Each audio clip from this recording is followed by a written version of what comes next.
Assalamualaikum warahmatullahi wabarakatuh.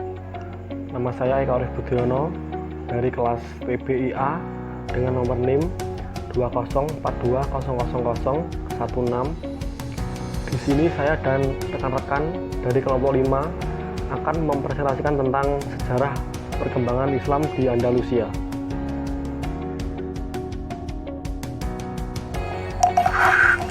Asal-usul masuknya Islam ke Spanyol. Islam pertama kali masuk ke Spanyol pada tahun 711 Masehi melalui jalur Afrika Utara. Spanyol sebelum kedatangan Islam dikenal dengan nama Iberia atau Asbania, kemudian disebut Andalusia ketika negeri subur itu dikuasai oleh bangsa Vandal. Sebelum penaklukan Spanyol, umat Islam telah menguasai Afrika Utara dan menjadikannya sebagai salah satu provinsi dari dinasti Bani Umayyah. Penguasaan sepenuhnya atas Afrika Utara itu terjadi pada zaman Khalifah Abdul Malik, yaitu pada tahun 685 sampai 705 Masehi. Penaklukan atas wilayah Afrika Utara itu dari pertama kali dikalahkan sampai menjadi salah satu provinsi dari Khalifah Bani Umayyah memakan waktu selama 53 tahun, yaitu mulai tahun 30 Hijriah sampai tahun 83 Hijriah. Sebelum dikalahkan dan kemudian dikuasai Islam, di kawasan ini terdapat kantung-kantung yang menjadi basis kekuatan kerajaan Romawi, yaitu kerajaan Gotik. Dalam proses penaklukan Spanyol terdapat 3 pahlawan yang dapat dikatakan paling berjasa memimpin satuan-satuan pasukan ke sana. Mereka adalah Taurif Ibnu Malik, Torik Ibnu Ziyad, dan Musa Ibnu Nusair. Didorong oleh keberhasilan Tarif dan Kemelut yang terjadi dalam tubuh kerajaan Visigotik yang berkuasa di Spanyol pada saat itu, serta dorongan yang besar untuk memperoleh harta rampasan perang, Musa Ibnu Nusair pada tahun 711 Masehi mengirim pasukan ke Spanyol sebanyak 7.000 orang di bawah pimpinan Torik Ibnu Ziyad. Torik Ibnu Ziyad lebih banyak dikenal sebagai penakluk Spanyol karena pasukannya lebih besar dan hasilnya lebih nyata. Pasukannya terdiri dari sebagian besar suku barbar yang didukung oleh Musa Ibnu Nusair dan sebagian lagi orang Arab yang dikirim Khalifah Al-Walid. Pasukan itu kemudian menyeberangi selat di bawah pimpinan Torik Ibnu Ziyad. Kebudayaan Islam memasuki Eropa melalui beberapa jalan, antara lain melewati Andalusia. Ini karena kaum muslimin telah menetap di negeri tersebut selama 8 abad lamanya. Pada masa itu kebudayaan Islam di negeri itu mencapai puncak perkembangannya. Kebudayaan Islam di Andalusia mengalami perkembangan yang pesat di berbagai pusatnya, misalnya Cordova, Sevilla, Granada, dan Toledo. Kemenangan pertama yang dicapai oleh Torik Ibnu Ziyad membuka jalan untuk penaklukan wilayah yang lebih luas lagi. Pada abad ke-8 Masehi ini telah menjangkau seluruh Spanyol dan melebar jauh ke Perancis Tengah dan bagian-bagian penting dari Italia. Assalamualaikum warahmatullahi wabarakatuh. Saya Eka Nurmawati dengan NIM 204200015. Di sini saya akan mempresentasikan bagian Andalusia di bawah pemerintahan dinasti Umayyah. Andalusia adalah nama bagi semenanjung Iberia pada zaman kejayaan Umayyah.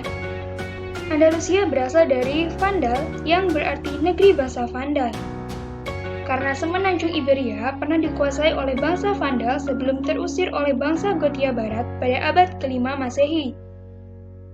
Umat Islam mulai menaklukkan semenanjung Iberia pada zaman Khalifah Al-Walid bin Abdul Al-Malik pada tahun 705 sampai 1031 Masehi.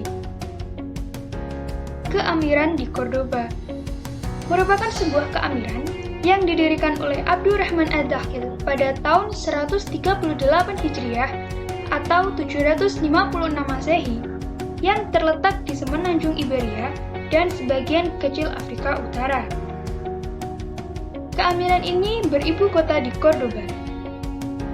Setelah Kekhalifahan Umayyah menaklukkan Hispania, di semenanjung Iberia menjadi salah satu provinsi di bawah Kekhalifahan Umayyah. Para penguasa menjadikan Cordoba sebagai ibu kota mereka dan mengganti gelar dari khalifah di Damaskus dari wali menjadi amir.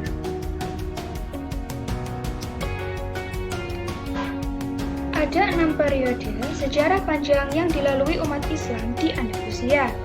Namun, dinasti Umayyah berkuasa hanya sampai periode ketiga, yaitu pada tahun 1031 Masehi. Pada periode pertama, tahun 711 sampai 755 Masehi, Spanyol berada di bawah pemerintahan para wali yang diangkat oleh Bani Umayyah yang berpusat di Damaskus. Pada periode ini, stabilitas politik negeri Spanyol belum tercapai sempurna. Berbagai gangguan masih terjadi, baik yang datang dari luar maupun dari dalam. Gangguan dari dalam antara lain berupa perselisihan di antara penguasa elit, terutama akibat dari perbedaan etnis dan golongan. Periode para wali ini berakhir setelah datangnya Abdul Ar-Rahman Al-Dakhil ke Andalusia pada tahun 755 Masehi. Kemudian, periode kedua pada tahun 755 sampai 912 Masehi. Pada periode ini, Andalusia di bawah pemerintahan Abbasiyah di Baghdad. Amir atau panglima atau gubernur yang pertama adalah Abdurrahman I yang memasuki Andalusia pada tahun 755 Masehi dan diberi gelar Al-Dakhil yang berarti yang masuk ke Spanyol. Abdul Ar-Rahman Al-Dakhil adalah keturunan dari Bani Umayyah yang berhasil lolos dari kejaran Bani Abbasiyah ketika Bani Abbasiyah berhasil menaklukkan Bani Umayyah di Andalusia. Pada periode ini, umat Islam mulai memperoleh kemajuan, baik dalam bidang politik ataupun peradaban. Abdul Ar-Rahman Al-Dakhil mendirikan Masjid Cordoba dan sekolah-sekolah di kota-kota besar di Andalusia. Periode ketiga atau periode terakhir dari Bani Umayyah di Andalusia.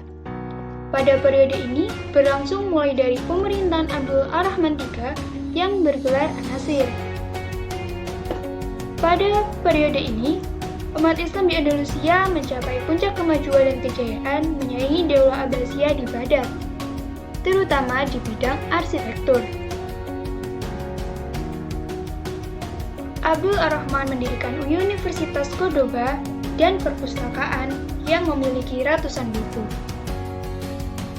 Penguasa setelah Abdul Rahman III adalah Hakam II. Pada masa ini, masyarakat dapat menikmati kesejahteraan dan kemakmuran yang tinggi.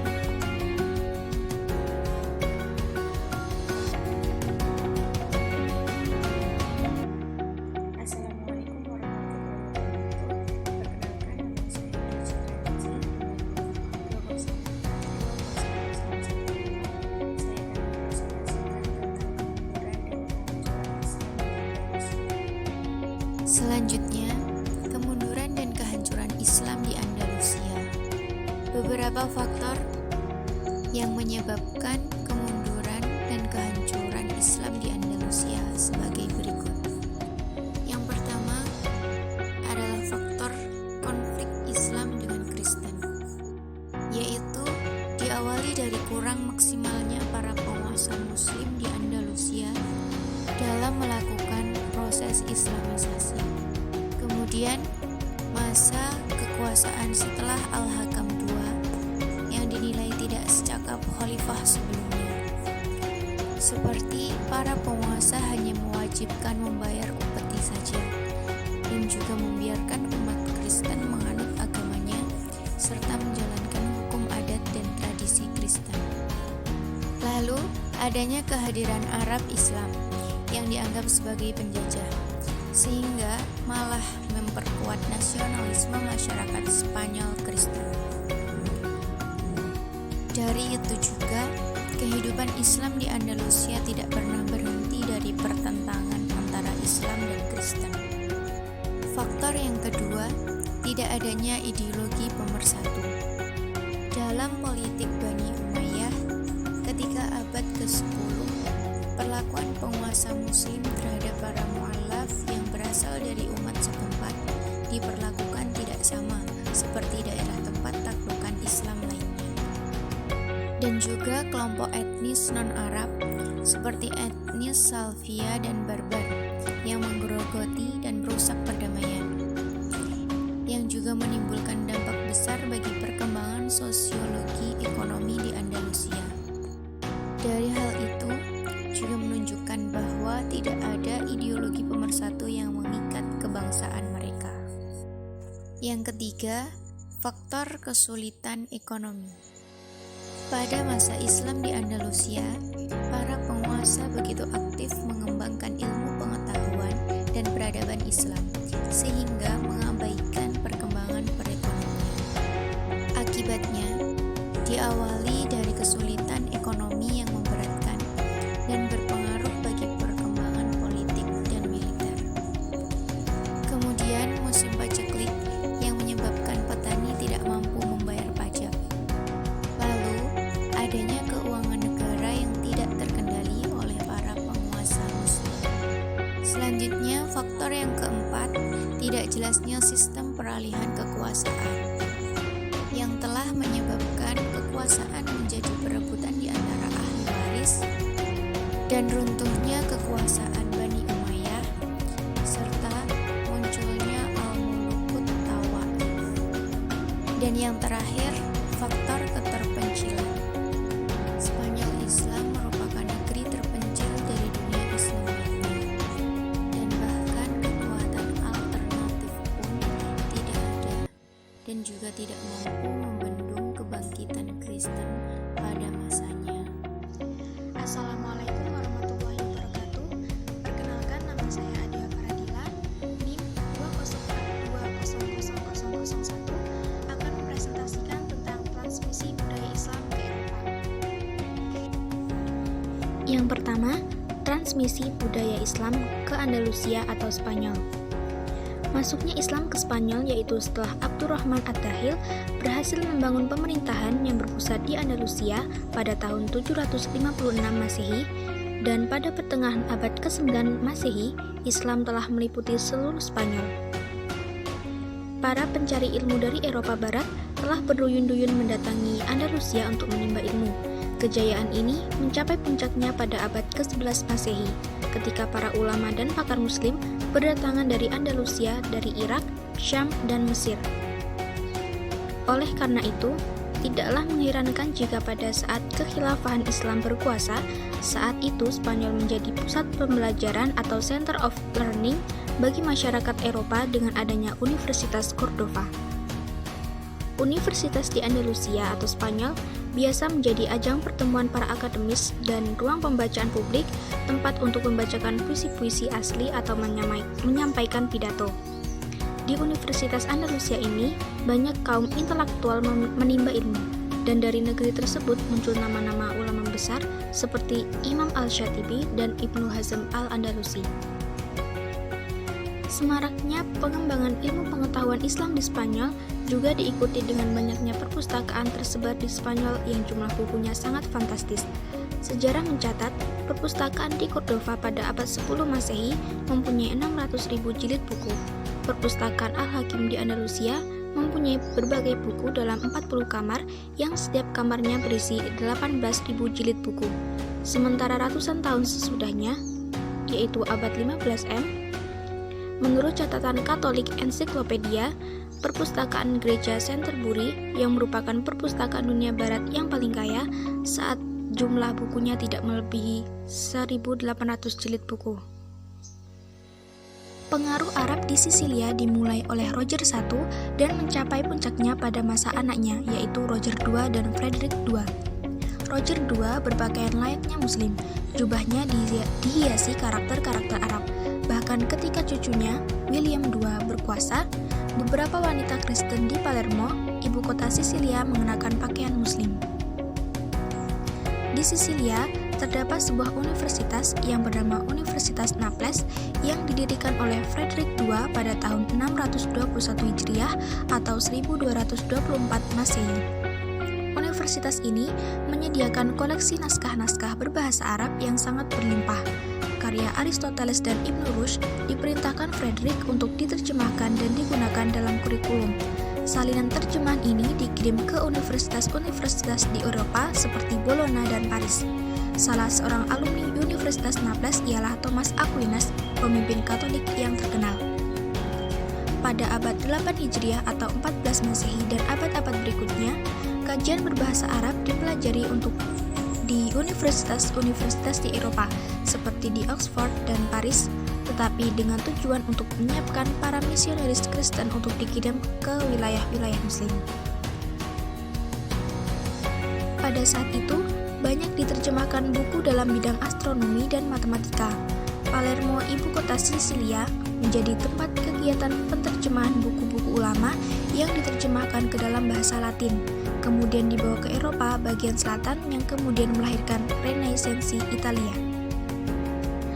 Perang Salib merupakan perang yang terjadi antara umat Muslim dengan umat Kristen yang terjadi pada abad ke-11 sampai abad ke-17. Perang ini dicetuskan oleh Paus Urbanus II pada tahun 1095. Perang yang berlangsung sangat lama ini sedikitnya punya pengaruh terhadap transmisi pemikiran dan sains Islam ke Barat. Di samping dua bentuk yang mengakibatkan terjadinya transmisi pemikiran dan sains Islam ke Barat, tak sedikit historian melihat bila terdapat pula pengaruh kontak pribadi dalam proses itu.